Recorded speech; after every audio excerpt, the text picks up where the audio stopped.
Season బాక్సులను ఈ నెలలో ఉపయోగించుకోవడం జరిగింది.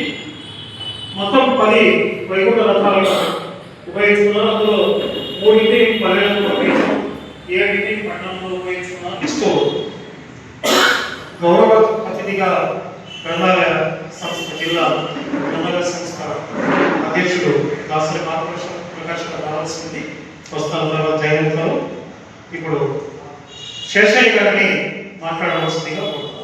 అంతకు ముందుగా మనం ఈనాటి సమావేశానికి మన సభ్యులందరూ మానవ కుటుంబ సభ్యులందరికీ అల్పాహారాన్ని ఏర్పాటు చేసినటువంటి మా గురుతులు సదాశివారెడ్డి గారు సార్కి మనందరి తరఫున ఆయన ధన్యవాదాలు తెలియజేసుకుంటున్నాము. శేషయ్య గారు మాట్లాడవలసిందిగా.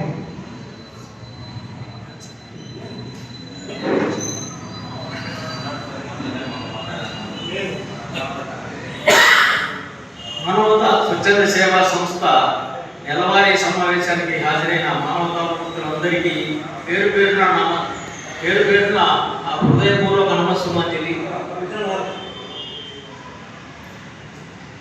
ఈ నెలలో చేసినటువంటి సేవా కార్యక్రమాలు గురించి మన చంద్రశేఖర్ రెడ్డి గారు చెప్పారు, అధ్యక్షుడు వారు. ఈ నెలలోనే డిసెంబర్ 3వ తారీఖున అంతర్జాతీయ దివ్యాంగుల దినోత్సవం సందర్భంగా అంతర్జాతీయ దివ్యాంగులకు ఈ దివ్యాంగుల పాఠశాలలో వాళ్ళకు తాగునీటి కోసం వాటర్ బాటిల్స్ వితరణగా అందజేయడం జరిగింది.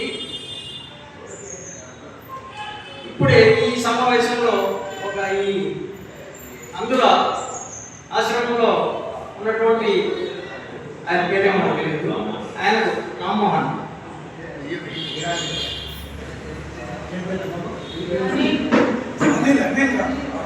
వారు కూడా అనిల్ కూడా ఈరోజు మనం కొంత ఆర్థిక సహాయాన్ని అందజేయడానికి సిద్ధం చేయబడింది. తర్వాత కార్యక్రమాన్ని కొనసాగించవలసిందిగా అధ్యక్షుడు వారికి కోరుతున్నాం. నాకు ఈ అవకాశం ఇచ్చిన అందరికీ ధన్యవాదాలు తెలుపుతున్నాను. అనిల్కు ఇప్పుడు 5,000 రూపాయల ఆర్థిక సహాయం అందించాలని కొంతమంది ఆలోచించి నిర్ణయం తీసుకున్నాం. అది మీకు తెలియజేస్తున్నాం. తర్వాత రాఘవరెడ్డి సార్ని ప్రసంగించవలసిందిగా అందరికీ వందనాలు. గౌరవనీయులు భాను ప్రకాష్ గారిని వేదిక మీదకి రావాల్సిందిగా కోరుతున్నాము. ఆయన జిల్లా బాధ్యతలు తీసుకున్నాము. అక్కడికి అందరూ పోయేటటువంటి అందువల్ల తక్కువగా ఉన్నారు. మానవతా